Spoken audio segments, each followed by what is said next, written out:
जय all of you. आज हम लोग एक नया टॉपिक स्टार्ट करने चले हैं, height and distance. Height and distance एक मैथमेटिक्स होती है जो आप तैयारी करते हो जॉब के लिए, एडवांस मैथमेटिक्स बोलते हैं। तो ये टॉपिक रहता ही रहता है। इस टॉपिक की इम्पोर्टेंस प्रैक्टिकल लाइफ में भी बहुत ज़्यादा है और आपके रियल लाइफ में भी होती है। कई ऐसी चीज़ें आप देखते हो, मन करता है इसको कैलकुलेट करें, ये सारी चीज़ें आपको मिलती हैं। बेसिकली ये टॉपिक है बहुत आसान है, इसमें कुछ भी नहीं। सिर्फ आपको क्लास 8 में लाइन एंगल पढ़ा था, लाइन एंगल का ही कॉन्सेप्ट यहाँ पे है। जो भी आपने लाइन एंगल वहां पे पढ़ा था उसको हमें यहाँ पे अप्लाई करना होता है हाइट एंड डिस्टेंस में, और बाकी कुछ नहीं है, नाम केवल चेंज है। तो हम लोग देखते हैं लाइन एंगल कैसे रिलेटेड है। तो सबसे पहले आपको बोर्ड पे एक फिगर दिख रहा होगा, L1 और L2 दो लाइन दिख रही हैं और दोनों पैरेलल है। दोनों लाइन कैसी हैं? पैरेलल लाइंस हैं। अब L1 is parallel to L2 and one transversal line. What is this? Transversal line. आपने पढ़ा होगा, मुझे ज्यादा बताने की जरूरत नहीं है, क्लास 8 में पढ़ा होगा। ट्रांसवर्सल लाइन ये कट कर रही है, तो आप देख रहे हो अल्टरनेट इंटीरियर एंगल बोलते थे कुछ। तो यहाँ पे θ1 और θ2 क्या है, समझो आप इसको, अल्टरनेट इंटीरियर एंगल है। ये दोनों पैरेलल लाइन है, ये ट्रांसवर्सल लाइन है। ये दोनों एंगल कैसे हैं? Alternate interior angle. θ1 and θ2 is alternate interior angle, या आंतरिक कोण बोलते हैं हिंदी में। θ1 क्या होगा, θ2 आपने पढ़ा भी है, अल्टरनेट में साइन होता है। यही कॉन्सेप्ट आपका हाइट एंड डिस्टेंस में होगा। अब सपोज यदि आप यहां से परपेंडिकुलर ड्रॉप कर दो, इस पॉइंट से परपेंडिकुलर ड्रॉप कर दो, तो this is perpendicular means perpendicular height, this is 90 degree. अब ये 90 डिग्री यदि हो गया तो ये एक राइट एंगल ट्राइंगल बन गया। यही आपका हाइट एंड डिस्टेंस है, h। अब आपके सामने दो नई चीजें आने वाली है, angle of elevation and angle of depression आने वाला है। तो angle of elevation and angle of depression का मतलब क्या है? एलिवेशन का मतलब आप समझते हो बेटा, जैसे एलिवेट कर रहा है, कुछ कुछ ढाल है, कुछ स्लोप है, मीन्स ऐसी कुछ चीजें हैं। सपोज आप यहां पे बैठे हो और यहां से आप देख रहे हो एलिवेट, और कुछ हाइट पे चीज को देख रहे हो, नीचे से ऊपर की तरफ देख रहे हो। तो जब नीचे से ऊपर की तरफ देखोगे तो जो आपकी आंख से रे निकलेगी यहां पे कहीं जाके कोलाइड करेगा। इसे क्या बोलते हैं? Line of site. क्या बोलते हैं? Line of site, LOS means line of site का मतलब क्या होता है बेटा? लाइन ऑफ साइट का मतलब होता है जब आप ऐसे सर उठाओगे, जैसे मैं उठा रहा हूं, ऐसे सर उठाओगे तो आपकी आंख से कुछ रेस निकलेंगी और जिस चीज को आप देख रहे हो वहां पे जाके एक बार क्या होगा? कोलाइड होगा, फिर वहां से उसकी रे आपकी आंख पर दोबारा आती है। तो जब आप नीचे से ऊपर की तरफ देखते हो तो आपका कुछ एलिवेट होता है, ऐसे बोलते हैं ना, जब प्लेन उड़ती है ऐसे, तो कुछ एलिवेशंस होते हैं उसके। तो मींस ये जो बेस है, जब बेस है जहां से आप देख रहे हो और कैसे देख रहे हो, कितने एंगल पे देख रहे हो, इससे जो एंगल बन रहा है थीटा बन रहा है, और इसी एंगल को क्या बोलते हैं? Elevation angle. क्या बोलते हैं? Elevation angle. जब आप नीचे से ऊपर की तरफ देखते हो, नीचे से ऊपर, तो एलिवेशन एंगल बनता है। अब बोलोगे सर डिप्रेशन क्या होगा? वही चीज, आपने एक बार नीचे से ऊपर देखा, अब यहां पे आ जाओ, आप यहां पे आके,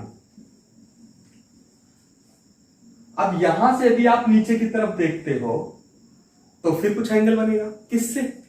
इसके पैरेलल लाइन ड्रॉप करो पहले,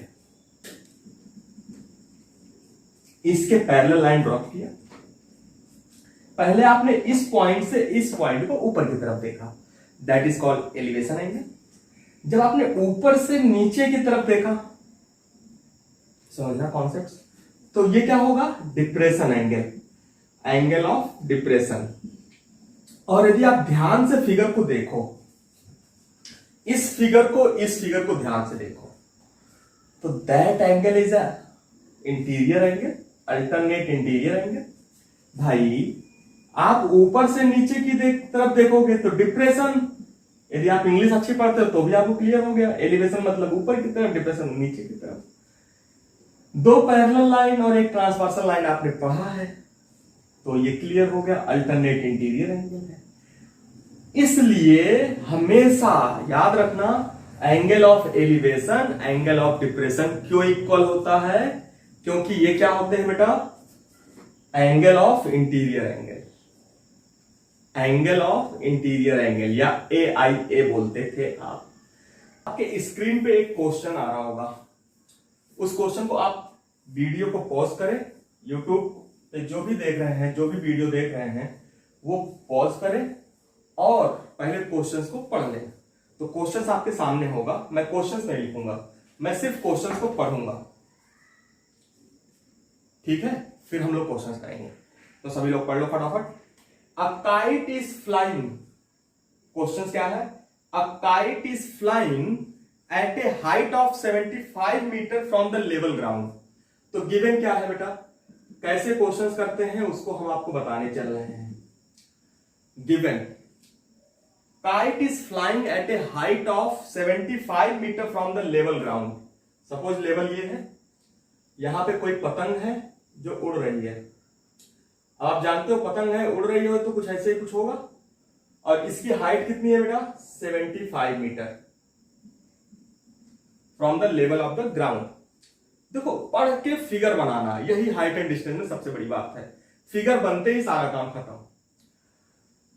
अटैच टू अ स्ट्रिंग, अब भाई पतंग है तो ऐसे थोड़ी उड़ रही होगी, कुछ ना कुछ तो डोरी वोरी बांधे होंगे, कोई उड़ा रहा होगा, तो कोई बंदा डोरी बांध के उड़ा रहा है इसको।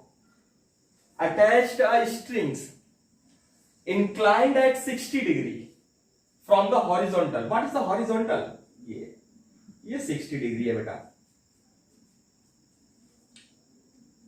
इतना क्लियर हो गया कि ये 60 डिग्री है। इसके बाद क्या पूछा आपके पास? ये 90 डिग्री। क्या पूछ रहा है? Find the length of the string. क्या निकालना है? लेंथ ऑफ, ये क्या है बेटा? स्ट्रिंग है। तो क्या पूछ रहा है? Length of string, length of string आपको निकालना है। लेंथ ऑफ स्ट्रिंग कैसे निकालोगे भाई? सब कुछ आपके सामने है। अब सपोज इस ट्राइंगल को मार्क कर दो, ये ट्राइंगल बन गया राइट एंगल ABC।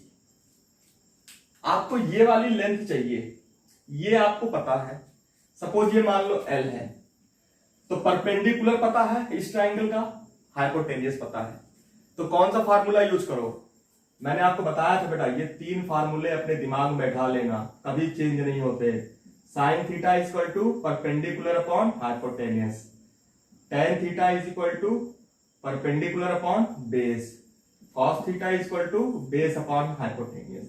ये 3 फार्मूले याद हैं तो कोई भी हाइट एंड डिस्टेंस का क्वेश्चन आपका नहीं बचेगा, सारे क्वेश्चन। अब कौन सा फार्मूला यूज होगा? परपेंडिकुलर पता है, हाइपोटेन्यूस फाइंड आउट करना है। ये सामने वाला एंगल दिया है, तो what is the use? Sin 60 is equal to perpendicular upon hypotenuse, मतलब L। तो साइन 60 कितना होता है? √3/2, 75/L। L is equal to 150/√3।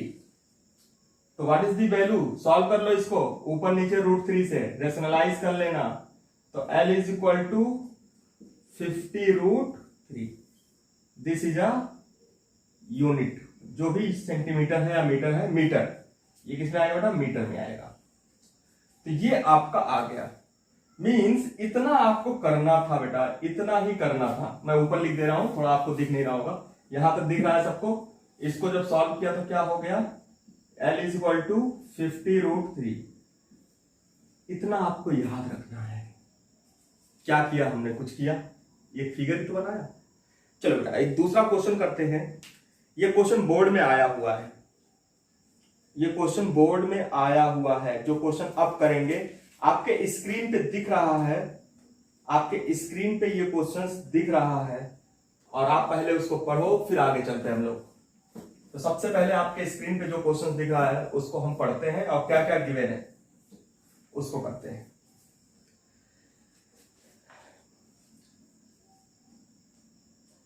As observer from the top of a 80 meter tall lighthouse।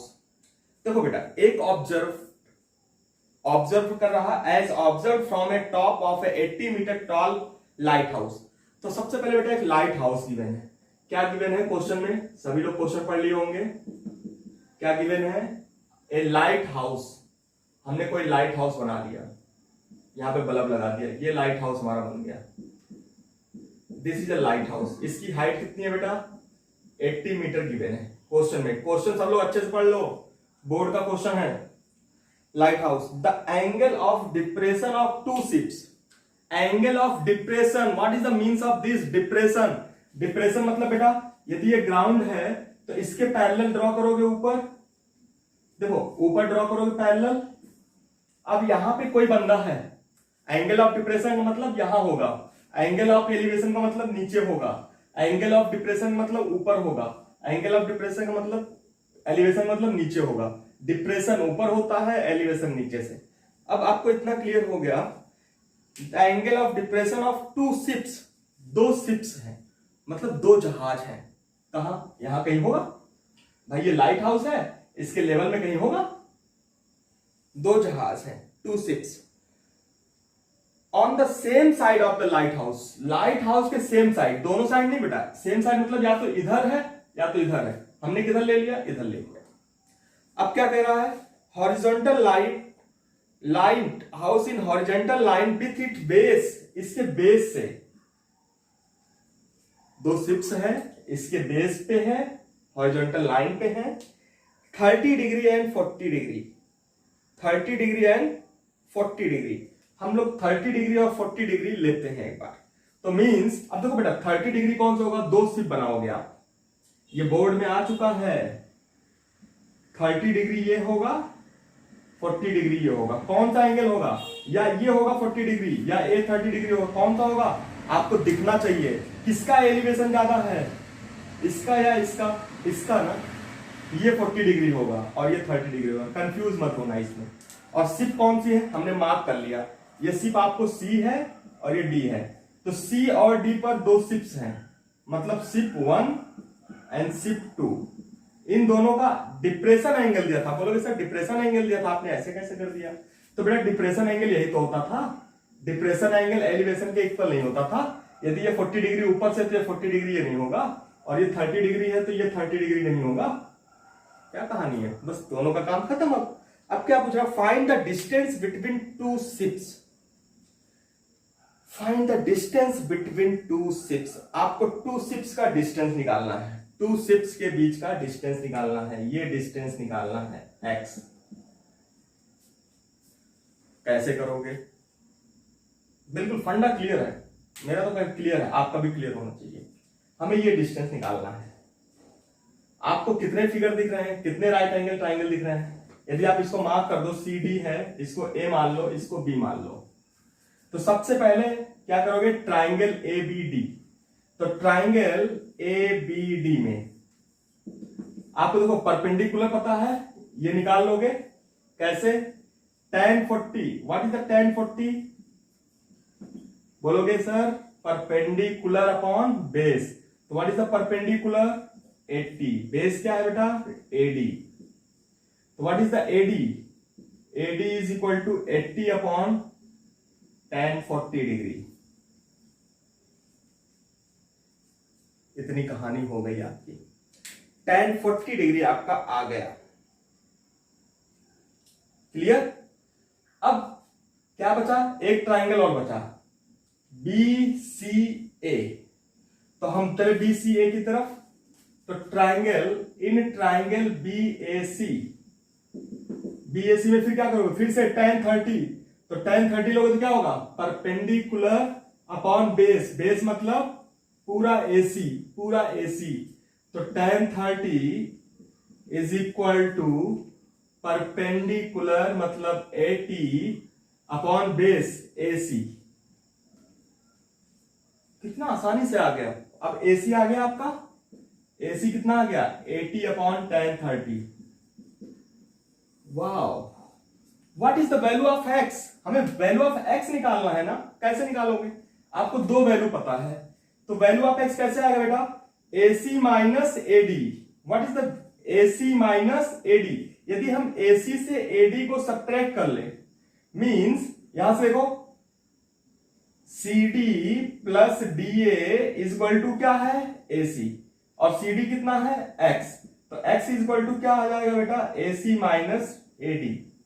अब AC और AD आपको पता है, वैल्यू पुट कर दो, तो मींस क्या हो गया? x is equal to AC क्या है बेटा? tan30 minus 80/tan40। What is this x? 80/1 minus tan30 minus 1/tan40। अब हमने ऐसे ही आंसर लिख दिया, कोई प्रॉब्लम नहीं बेटा। क्यों? क्योंकि हमें tan40 नहीं पता है। आपको क्वेश्चन में यदि tan40 दिया है तो आप करोगे, tan40 आपको नहीं पता है तो आप ये आंसर लिख के आ सकते थे। बट यदि आप चाहो तो कुछ अप्रोक्सीमेट वैल्यू ले सकते हो। tan45 कितना होता है बेटा? tan45 कितना होता है? 1। तो tan40 कितना होगा? 1 से कम होगा, 1 से कम होगा, क्योंकि tan इंक्रीजिंग होता है, इतना तो आपको नहीं पता। लेकिन tan45 यदि 1 है तो tan40 हम लोग ले लेते हैं 0.85 ले लेते हैं। ये वैल्यू रख के सॉल्व कर सकते थे बस, लेकिन हमने नहीं किया, छोड़ दिया, हमने जाने दिया। हमने कहा ये आंसर है, ये भी आंसर आपका था, क्योंकि वैल्यू ऐसी आई थी। अब क्या करते हैं? वहां पे tan40 दिया होता तो हम लिख देते, नहीं रखा हमने। तो आपने दो क्वेश्चन किया, दोनों क्वेश्चन में क्या करना था? सिर्फ फिगर अच्छे से बनाना था।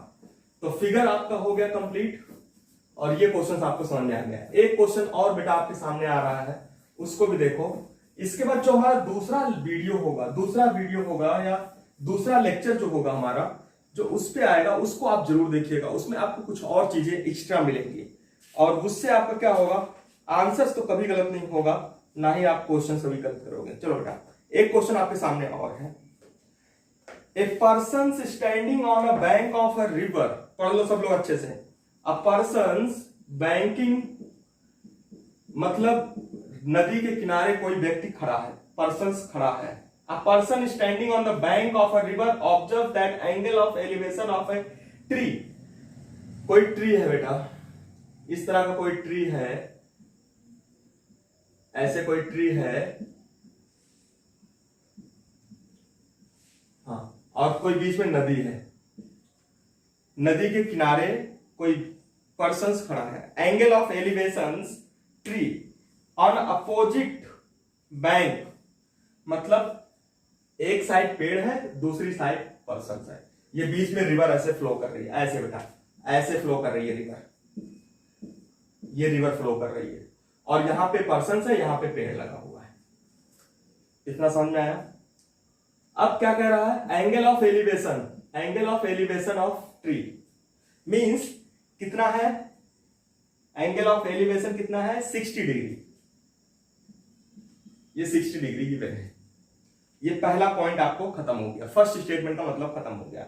When he moves 50 metre away, 50 metres away मतलब यहां आ जाए, आगे की तरफ बढ़ जाए, तो 50 मीटर ये आगे आ गया, 50 मीटर अवे आ गया, मतलब इसी लाइन पे 50 मीटर आगे चला गया। तो angle of elevation to be क्या हो जाएगा? डिक्रीज हो जाएगा। देखो बेटा, यहां पे एलिवेशन ज्यादा है, यहां पे एलिवेशन कम है 30 डिग्री। इसको हमने मान लिया C, इसको मान लिया D, इसको मान लिया B, इसको मान लिया A। This is a tree, this is a width of river and this is a 50 meter away from D। चल गया। अब क्या कर रहा है? कैलकुलेट width of river, हमें कैलकुलेट करना है width of river। width of river means DB, हमें BD निकालना है। दूसरा क्या निकालना है बेटा? Height of tree, height of tree भी निकालना है।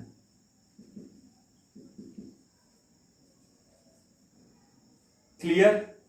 हमें नहीं पता हाइट ऑफ ट्री क्या है, हमने क्या कर लिया? हाइट ऑफ ट्री h को मान लिया। तो आपके पास कितनी ट्राइंगल दिख रहे हैं बेटा? दो ट्राइंगल दिख रहे हैं, triangle ABD and triangle ACB।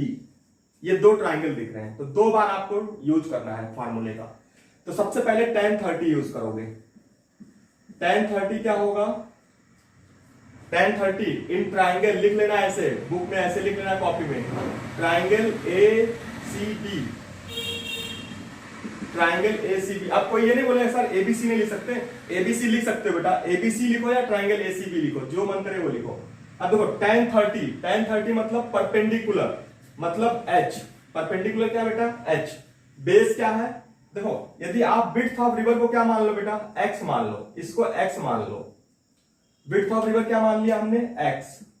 तो बेस क्या हो गया बेटा 50 प्लस x, क्या हो गया ये 50 प्लस x। और tan 30 कितना होता है, सबको पता है 1/√3 h अपॉन 50 प्लस x, तो क्रॉस मल्टीप्लीकेशन, तो 50 plus x is equal to √3h। This is equation number 1। आपने एक बार यूज किया ट्राइंगल ACB में, तो आपको एक इक्वेशन मिल गया।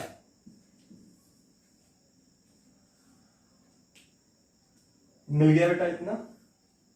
अब दूसरा ट्राइंगल, ये ट्राइंगल बचा, इसको यूज करते हैं। इन ट्राइंगल ABD, बिल्कुल आराम से करो, बहुत टाइम आपके पास रहेगा एग्जाम में, क्योंकि आप बोर्ड का एग्जाम देने जाओगे।